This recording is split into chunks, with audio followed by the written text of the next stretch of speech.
alunos, vamos aí estudar a semana 5 sobre um grande filósofo da contemporaneidade, Friedrich Nietzsche, continuando a nossa reflexão sobre o que é o ser humano, no PET 4 de filosofia, terceiro ano. O Nietzsche ele traz muitos questionamentos na nossa base ocidental, nossa base da tradição filosófica, em especial na ética e na moral, em que a gente tem a base do que é uma casca daquilo, ou conceitos daquilo que se diz no idealismo mais do ser humano. Então, por quê? Porque nós vamos ver que Nietzsche ele tira esse tapete, que tem muita sujeira por baixo dele, né? Nós vamos ver que as pessoas elas tentem sempre buscar fazer o certo, valorizam o que é verdadeiro, o que é bom, se afastam da mentira, do errado, do ruim. Nietzsche, entre outras empreitadas, vai buscar compreender a gênese, a origem dos valores. Para Nietzsche, os valores não são naturais, eles são construídos em sociedade, as regras, as leis são construídos e os valores também. Então, a racionalidade, a busca pela verdade, os valores tradicionais são questionamentos enquanto paradigmas absolutos. Então, Nietzsche vai questionar esses paradigmas absolutos, que são verdades absolutas. O ser humano é isso, uma sociedade perfeita é aquilo, e esses valores, o valor da liberdade, o valor do amor, o valor da família, muitos valores já existem conceitos ideais ou conceitos construídos e que não são construídos pela sociedade.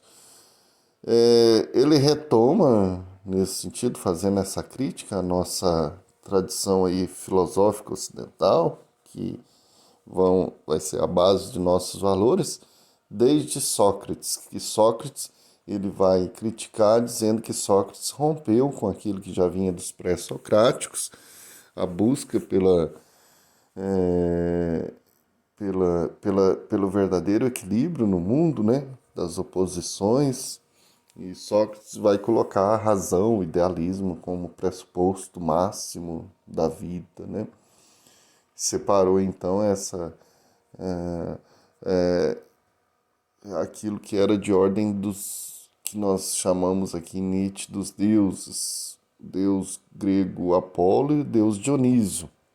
Enquanto Apolo representa aí o deus da razão, da clareza, da ordem, já o Dionísio ele vai ser o deus da aventura, da música, da fantasia, do instinto, da embriaguez, da força vital, e o Dionísio é apagado, então.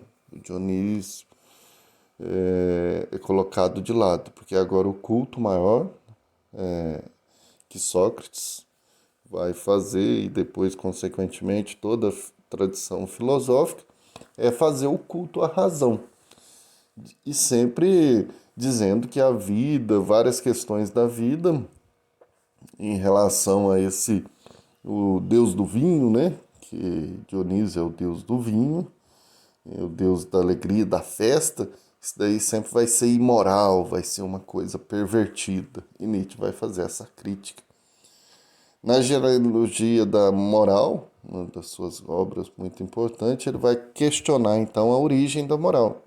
Nietzsche desenvolve uma crítica intensa dos valores morais, propondo uma nova abordagem, a genealogia da moral, isto é, o estudo da formação histórica dos valores morais. As concepções morais são elaboradas pelos seres humanos a partir dos interesses humanos. Isso aqui é um ponto essencial, porque a moralidade que a gente se diz muito, ela é criada pelos homens. Então, só que tem aqui não aparece um conceito que vem de Marx, que é a luta de classes. Então, aqueles que se dizem mais fortes, que dominam, vão fazer com que certos princípios sejam criados por interesse deles. e vão dizer que é vontade de Deus, que é vontade de um ser divino, e vai impor na sociedade. O resultado foi a configuração de indivíduos medíocres, tímidos, insossos, não criativos, despauperados e submissos à chamada moral do rebanho, né? A moral dos mais fracos, de pessoas que começam a dizer que certas coisas na sociedade é ruim, é pervertida. Então, é sempre baseado na submissão irrefletida e acomodada de grande parte das pessoas aos valores dominantes. Então, Nietzsche, ele vem com uma filosofia chamada filosofia do martelo, que ele vai destruir tudo isso, porque ele vai dizer que esses valores morais, eles são nada, são aí que vem o conceito do niilismo, né?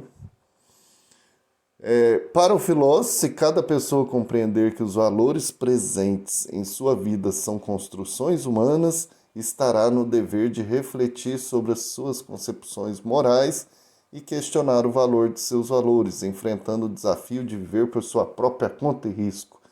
Então, a partir do momento que as pessoas sabem de onde vêm esses valores, elas vão perceber como elas estão sendo enganadas, como elas estão sendo dependentes de uma sociedade de rebanho que se coloca sempre submissas à vida, à verdadeira vida. E muitos vão chamar a filosofia de Nietzsche de niilista, mas é o contrário. É a análise de Nietzsche que vai mostrar que esses valores são niilistas, porque todos os conceitos são criados para se adequar à realidade. Que realidade? A realidade nem foi vivida, nem foi construída, já se coloca um padrão de realidade que se estipula e tem que ser assim, que se deseja ter, e que são baseados no nada. Valores ocos, por isso que vem o martelo e destrói essa casca, esse valor. O niilismo seria a expressão afetiva e intelectual da decadência. De acordo com Nietzsche, o niilismo moderno assenta-se em grande parte na ideia da morte de Deus. O niilismo seria o sentimento coletivo de que nossos sistemas tradicionais de valoração, tanto no plano do conhecimento quanto no ético, religioso ou sociopolítico, ficaram sem consistência e já não pode mais atuar como instâncias doadoras de sentido e fundamento para o conhecimento e ação. Então, quando as pessoas falam esse mundo está se perdendo, as pessoas estão ficando mais pervertidas, esses idólatras de um mundo em que coloca-se valores já pré-estabelecidos, valores tradicionais, né, sem ser construídos. Porque Nietzsche vai questionar que os valores têm que ser construídos pelas pessoas, dar-se sentido, viver a vida, né, e não já vir com um molde, com uma forma, porque se os valores expressam a ação humana, ele tem que ser construído primeiro para depois ou durante a vida ser constituído o sentido desses valores. Para combater o niilismo, Nietzsche defendeu valores afirmativos da vida, capazes de expandir as energias latentes em nós. Ouse conquistar a si mesmo, talvez seja a grande indicação nietzschiana àqueles que buscam viver de forma afirmativa, sem conformismo, resignação, submissão. Então, as pessoas que vão viver valores construídos na busca, na luta por elas mesmas. Toda a filosofia de Nietzsche, ela vai reafirmar a vida, uma vida que é buscada, conquistada, construída. Isso daí é importantíssimo e determina e contribui um pouco mais sobre a temática, o que é o ser humano. O ser humano não é submisso, ele é livre, ele é um homem de valor, mas valor que são construídos e não são determinísticos, não são já um pacote já pronto, um pacote de moralidade que não tem nada a ver, tem a ver com domínio, com pessoas ressentidas, mal amadas, né? Então, tudo isso vem aí nos trazer como questionamento nessa semana. As atividades, nós temos 3 atividades, 2 objetivas aqui, em relação à doutrina nihilista, essa construção alegórica, que quer dizer sobre a filosofia do Nietzsche, e nós temos aqui a relação entre o deus Apolíneo e o Dionisíaco, que isso estabelece no ser humano, né? Qual que é essa relação ideal? É uma pergunta até engraçada se for pensar na filosofia do Nietzsche, relação ideal, né? Como que já quisesse estabelecer. É um conflito entre o Apolíneo e o Dionisíaco que gera muita vida, que a gente pode entender o que é essa relação entre os dois. Porque a relação, nós percebemos que Dionísio é esse lado instintivo de uma sociedade que se embriaga, que se desequilibra, enquanto a Apolíneo é a racionalidade, o equilíbrio e a força. Aí logo alguém moralista já de carteirinha vai dizer, então nós temos que desprezar o dionisíaco. Então a vida ela é feita, se a gente perceber lá nos pré-socráticos, quando foram explicar a origem do universo, há sempre um equilíbrio, não enquanto há um, um debate, uma oposição na vida constante que faz com que a vida seja como ela cheia de vida, de energia que produz coisas novas. Quando você há opostos, oposição, né? Oposição de energias opostas, relacionadas, que vão criar esse verdadeiro equilíbrio, e não um só, em que aquele que é o certinho, que se mostra o certinho, né? Então essa é a semana 5. Espero que vocês possam fazer uma leitura com atenção e procurar novos também, novas bases aí para ampliar nesse conhecimento, que é importante e nos ajuda muito a ampliar a nossa vida. Um abraço, boas leituras, bons estudos e até a nossa próxima aula. Nós temos uma segunda parte de uma questão do Enem, que é de nível difícil, seria importantíssimo entender a filosofia contemporânea, contribuir um pouco mais. Caros alunos, nessa segunda parte, como sempre, colocamos em nossos vídeos alguma questão do Enem, específico de filosofia, mas já alertando para alguns elementos que fazem de uma boa estratégia, uma boa preparação para esse tipo de prova. Para todos que estão preparando para o Enem, nós pegamos mais uma questão do Enem da edição de 2020 sobre filosofia contemporânea. Então vamos ler aqui, é sempre a estrutura do Enem. No caso dessas questões de filosofia, esta daqui especificamente, nós temos um texto, no caso não é um fragmento, mas é uma reflexão a partir de um fragmento de um texto, e depois nós temos o enunciado e as alternativas. Vamos lá. Será que as coisas pareceriam diferentes se de fato todas elas existissem apenas na sua mente? Se tudo o que você julgasse ser um mundo externo, real, fosse apenas um sonho, uma alucinação gigante de que você jamais fosse despertar? Se assim fosse, então é claro que você nunca poderia despertar, como faz quando sonha, pois significaria que não há mundo real no qual despertar. Logo, não seria exatamente igual a um sonho ou alucinação normal. Compreenderam? Então, já perceberam que esta questão aqui foi de um nível difícil. Vamos ver pelo enunciado, porque refere-se à filosofia. Aqui nós temos o texto, ele confere visibilidade a uma doutrina filosófica contemporânea conhecida como... Então, pelas respostas das alternativas, vocês vão perceber que o candidato, o estudante, tem que saber de várias correntes que são contemporâneas. Então, é uma questão de nível difícil. mas é bom a gente perpassar, porque aí você percebe e relaciona com esse conteúdo. Se cair questões aí que pareçam, sempre caem, de filosofia contemporânea, você está aí já preparado. Então nós temos aí a correta é a letra E, que é o solipsismo, que significa sozinho, né? A pessoa que identifica apenas como verdade aquilo que está nela, no próprio pensamento dela.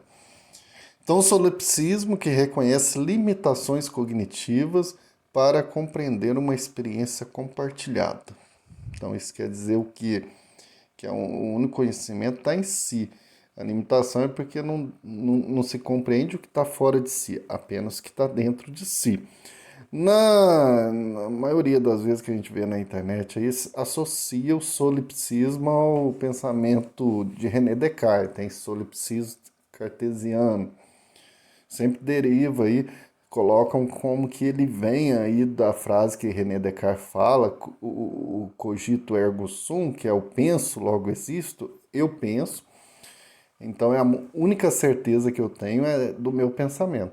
O solipsismo é uma corrente filosófica que restringe a experiência do real vivida pelo indivíduo a ele mesmo, às suas sensações. Em tudo que eu vejo, que eu acredito, o primeiro pressuposto é o meu pensamento. Quaisquer fatores externos ao indivíduo são considerados criações deste mesmo, reflexos de sua existência e provavelmente ilusórios. É próximo aí ao ceticismo, que duvida de tudo, mas ao mesmo tempo percebe-se que há uma criação aí, igual René Descartes, quando chega, até chegar na frase penso logo existo, dizia que ficava questionando, será que não há um ente maior que fica me enganando, me conduzindo e tudo que eu vejo, tudo que eu percebo? Então você vê que num primeiro momento há uma aproximação com o René Descartes. Mas o René Descartes, que é o filósofo moderno, século XV, XVI, não parou nessa proposição. Ele se afastou da crença de que só existem efetivamente o eu e as sensações desse eu. Então ele afasta também, porque ele reconhece, para René Descartes, existem três substâncias: corpo, alma, corpo e mente, e tem um ser maior que é a noção de Deus. Então ele afirma que o mundo ao nosso redor existe para além de nossas sensações, que é o chamado res extensa, a partir da noção de que Deus, res divino, existe e é uma substância perfeita e boa, não permitindo que nos enganemos sobre as substâncias ao nosso redor.